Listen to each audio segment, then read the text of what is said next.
سڵاتان لێبێت بینەرانی خۆشەویستی تەلەڤیزیۆنی کۆمەڵا هەم کاتە و هەموو کاتێکی ژیانتان باش. هیوازانی لە هەر کوێیەکان ساغ و سڵامەت بن. ئەمڕۆ پێنجشەممە 23 خەرمانانی 1402 هەتاوی بەرابەرە لەگەڵ 14 سەپتامبری 2023 زاینی لەگەڵ هاوڕێیانی هاوکارم لە خزمەتانداین بۆ پێشکەشکردنی گەشتی هەواڵەکانی کوردستان، ئێران و جیهان. سەرەتا سەردەڕێی گرنگترین هەواڵەکان. ئامادەکاریەکانی ڕژیم بۆ سا ڕۆژی شۆڕشی ژینان لە کوردستان، کۆبوونەوەی بنەماڵی دادخوازانی جوانڕۆ لەسەر مەزاری بۆرهان ئەلیاسی، کوژرانی لاوێکی کورد بە چەقەی هێزەکانی ڕژیم لە گەوهەردەشت، گیانەدەستانی کرێکارێک لە شاری بانە، برینجاربوونی کۆڵبەرێک بە چەقەی هێزەکانی ڕژیم لە تەتەی هەورامان، دەست بەسەرکردنی 4 شالاکی مەدەنی و کرێکاری لە سنە سەقز و ئەهواز، بانکشتی هاجەر سەعیدی بۆ ئیدارەی سەنعاتی سنە، کوژرانی 3 هاوڵاتی بەلوچ بە چەقەی هێزە نظامیەکان لە زاهیدان، ڕفاندنی 5 هاوڵاتی لە شارەکانی گۆرگان، شەهریار و زاهیدان و هێرشی هێزانیەکانی سووریا بۆ سەر خۆپیشاندارانی سویددا.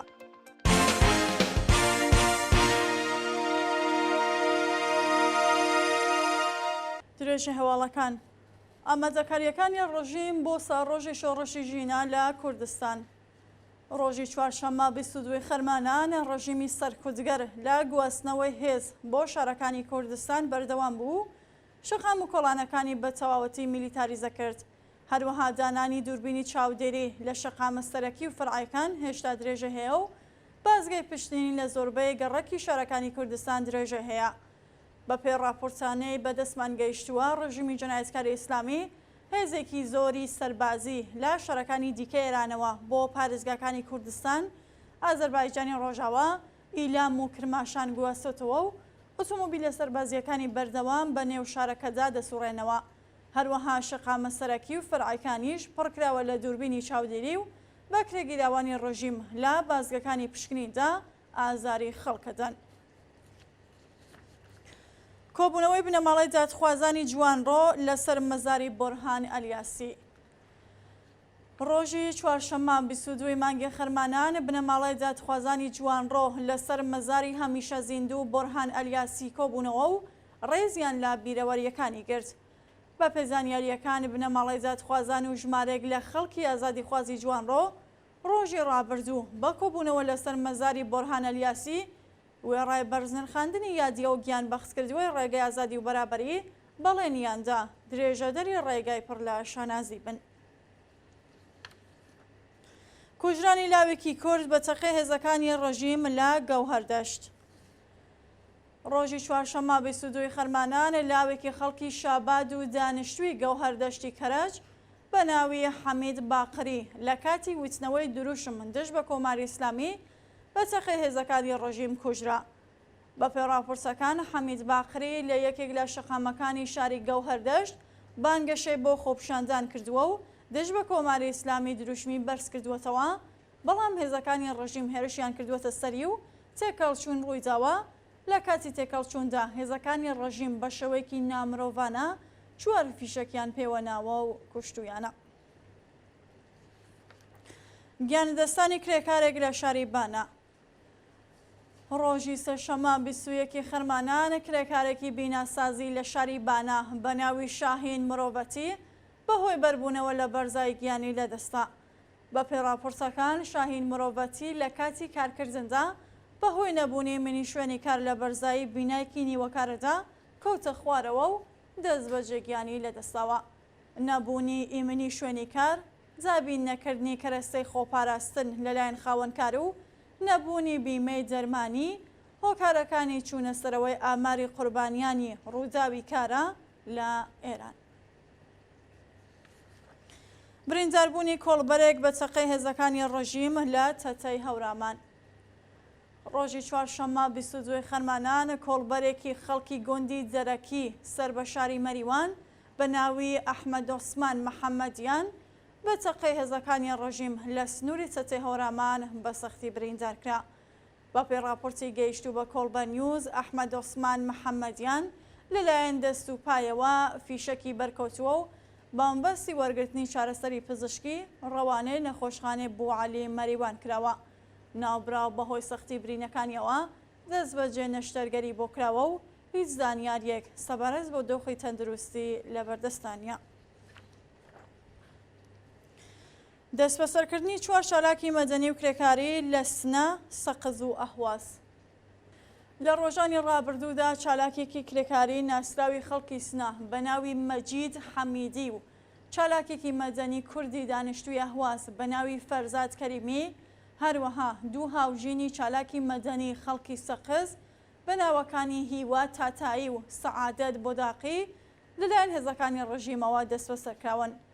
بە پێی راپۆرتەکان شەوی چوارشەممە 22 خەرمانان مەجید حەمیدی چالاکی کرێکاری خۆشناوی خەڵکی سنە و لە ئەنجامانی پێشووی کۆمیتەی هەواهەنگی بۆ یارمەتیدان بە مەبەستی دامەزراندنی ڕێکخراوەی سەربەخۆی کرێکاری لە هێرشی هێزەکانی ڕژیم بۆ سەر دووکانەکەی لە شەقامی سیروسی سنە دەست بەسەرکرا. لەلایەکی دیکەوە چالاکێکی مەدەنی خەڵکی گوندی تەنگی سەری سنە و دانیشتووی ئەهواز بە ناوی فەرزاد کەریمی لەلایەن هێزەکانی حکوومەتەوە ڕەفێنرا و هیچ زانیارێک لەسەر چارەنووسی لەبەردەستانە. ناوبراو ساڵی ڕابردووش لە ناوەندەمنیەکانەوە دەست بەسەر و سزای 5 ساڵ زیندانی تەعلیقی بەسەردا سەپێنرا بوو. هەروەها ڕۆژی دووشەممە 20 خەرمانان هێزەکانی ئیدارەی دەسەڵاتی سەقز هێرشیان کردە سەر ماڵی دوو هاوژینی چالاکی مەدەنی بە ناوەکانی هیوا تاتایی و سەعادەت بۆداقی و ئەو دوو هاوڵاتیان بە لێدان و توندوتیژەوە دەست بەسەر کرد. هەروەها دوێنێ ئێوارە کاوە شێخی لە شاری سەقز لەلایەن هێزە دەسەڵاتی و ئەمنیەکانی جمهوری ئیسلامیەوە دەست بەسەرکراوە. بانکشتی هاجەر سەعیدی بۆ ئیدارەی دەسەڵاتی سنە. ڕۆژی سەشەممە 21 خەرمانان هاجەر سەعیدی چالاکی کرێکاری و مافی ژنان لەلایەن پۆلیسی ئەمنیەتەوە بانکشت و لێپرسینەوەی لێکراوە. بە پێزانیاریەکان هێزەکانی پۆلیس ئەو چالاکە مەدەنیەیان خستووەتە ژێر گوشار بۆ ئەوەی لە ناڕزایەتیەکانی ڕۆژی 25 خەرماناندا بەشداری نەکات. ڕۆژی یەکشەممە 28 خەرمانانی 1402 هاجەر سەعیدی چالاکی مافی ژنان و لە ئەنجامانی پێشووی شۆرای ژنان پاش 1 مانگ بەندکران بە دانانی وەسیقەی 500 ملیۆن تمەنی لە زیندانی سنە ئازادکرا. ناوبراو هاوڕێی لەگەڵ 7 چالاکی دیکەی کرێکاری بەناوەکانی کەماڵ کەریمی، عەبدوڵڵا خێرابادی، ئیقباڵ پیشکاری، حەبیبوڵڵا کەریمی، شادمان عەبدی و خەبات مەحموودی لە کاتێکدا دەست بەسەرکرابوون کە سەرزانی بنەماڵەی هەمیشە زیندوو هۆمەن عەبدوڵڵاهیان لە شارۆچکەی حەسەناوای سنە کردبوو.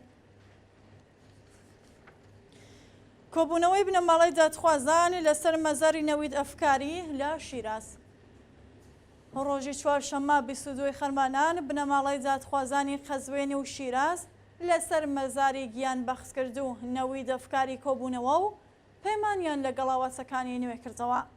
بە پێی راپۆرسەکان بنەماڵەی نەوید ئەفکاری و جەواد حەیدەری پێکەوە لەسەر مەزاری ئەو گیان بەخسکردووی ڕێگەی ئازادی و بەرابەریدا کۆبوونەوە و وێڕای ڕێزگرتن لە یاد و بیرەوەرەکانی بەڵێنیاندا درێژەدەری ڕێگای پڕ لە شانازی بن. خۆشکی جەواد حەیدەری لەو بارەوە ڕایگەیان براکەم هەموو کات ئاواتی ئەوە بوو کە سەردانی مەزاری نەوید بکەین، بەڵام فیشەکی سەرکوتگەرانی مۆڵەتی پێنەدا و دڵخۆشیمان ئەوە بوو کە باوکی نەوید وێنەی براکەمی بەدەستەوە گرت و سەردانی مەزارەکەی کرد. کۆبوونەوەی کادری دەرمان لە نەخۆشخانەی کاشانی ئیسفەهان. ڕۆژی چوارشەممە 22 خەرمانان پەرستاران و کادری دەرمانی نەخۆشخانەی کاشانی لە ئیسفەهان دژ بە دۆخی خراپی مەعیشات کۆبوونەوە. پەرستاران و کادری دەرمانی نەخۆشخانەی کاشانی ئیسفەهان لە ئاسکەمی تەعرەفە لە خوارەوە بوونی ئاستی حەقدەست و مەزایە، نەبوونی بیمە و ئەمنیەتی پیشەی نەڕازین و ڕایانگیان چەند جار کۆبوونەوەیان بەڕێوە بردووە، بەڵام بەرپرسانی ڕژیم هیچ بایەخێکیان بە خواستەکانیان نەداوە و تەنانەت حەقدەستە دواخراوەکانیش پەرداخت ناکەن. کوژرانی 3 هاوڵاتی بەلوچ بە چەقەی هێزە نظامیەکان لە زاهێدان. ڕۆژی سێشەممە 21 خەرمانانی 1402 هێزە انتزامیەکانی حکوومەت لە دەروازەی شاری زاهێدان تەقەیان لە ئۆتۆمۆبیلێکی جۆری پژۆ 405 کردو بەهۆیەوە 3 هاوڵاتی بەلوچ کوژران. بە پێزانیاریەکان هێزە چەکدارەکانی ڕژیم بەبێ ئاگادارکردنەوە تەقەیان لەو ئۆتۆمۆبیلە کردووە و دواتر دوو کەس تەرمەکانیان داوەتە بەر لێجان و گول لە بارانیان کردوون. ئەمەش ناڕزایەتی هاوڵاتیانی ئامادەبووی شوێنی ڕووداوەکەی لێکەوتەوە. تا ساتی دانانی ئەم هەواڵە هیچ زانیارێک لەسەر ناسنامەی کوژراوەکان لەبەردەستانیە، بەڵام خەڵکی ناڕازی بەرەنگاری هێزەکانی ڕژیم بوونەوە و تێکەڵچوون لە نێوانیاندا ڕوویداوە. ڕەفاندنی 5 هاوڵاتی لە شارەکانی گورگان، شەهریار و زەهدان. ڕۆژانی سێشەمە و چوارشەمە 21 و 22 خەرمانانی 1402 هێزەکانی ڕۆژیم لە شاری گۆرگان دوو کچی لاویان بەناوەکانی پەرەند، قەرەداغی و نیروانە تۆربەتی نژاد دەست بەسەر کرد. لە شەهریاری ساران لاوێکی وەرزەشوان بە ناوی کاوە ئەمێری لەلایەن هێزەکانی سڵاتەوە ڕفێنرا و دوو هاوڵاتی کە ناسناویان ئاشکرا نەکراوە لە شاری زاهێدان دەست بەسەر و بۆ شوێنێکی نادیارە ڕاگوێزران. بەپێی راپۆرتی ڕێکخراوی هەڵبەش، شەوی چوارشەمە هێزەکانی ڕژیم لە جادەی کۆنی زاهێدان هێرشیان کردە سەر ماڵی دوو هاوڵاتی بەلوچوو، هەردوو کەسەکەیان دەست بەسەر کرد. لەلایەکی دیکەوە هێزەمنیەکانی گۆرگان ڕۆژی ڕابردوو هێرشیان کردە سەر کافەی نەموو، وێڕای پۆڵۆمکردنی کافەکە دوو کچی لاویان بەناوەکانی پەرەند، قەرەداغی و نێروانە تۆربەتی نەژاد دەست بەسەر و بۆ شوێنێکی نادیار گواستەوە. هەروەها لە شەهریاری تاران ڕاهێنەرێکی وەرزشی بە ناوی کاوە ئەمیری بە بڕیاری دادستانی ئەو شارە ڕفێنرا و شارەنووسی نادیارە. دووە هەواڵ هێرشی هێزانیەکانی سووریا بۆ سەر خۆپیشاندەرانی سویددا.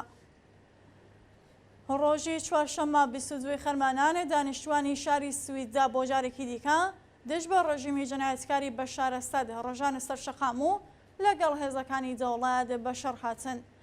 بەپێی راپۆرتەکان خەڵکی شاری سویددا ماوەی چەند هەفتەیە لە ئەست نەبوونی خزمەتگوزاری ناڕزایەتی دەرئەبڕن و لە شارەکانی دەرعا و دەوروبەری دەمەشقیش خەڵکی ناڕازی پەیوەست بەو بزوستنەوەیە بوون. ڕۆژی ڕابردوو هێزە دەوڵەتیەکان کاتێک خەڵک دژی بەشار ئەسەد و کۆماری ئیسلامی دروشمانەوەتەوە هێرشیان کردە سەریان و 3 خۆپیشاندەر بە چەقەی ڕاستەوخۆ بریندارکران. لە هەواڵێکی دیکەدا فڕۆکەکانی ئیسرائیل هێرشیان کردە سەر بەندەر تەرتوس و شاری حەما و زیانێکی گیانی و مادی زۆریان بە هێزەکانی سوپای قودس گەیاند. بینەرانی خۆشەویست هەواڵەکانتان پێشکەشکرا، هەر شاد و ئاسوودە بن.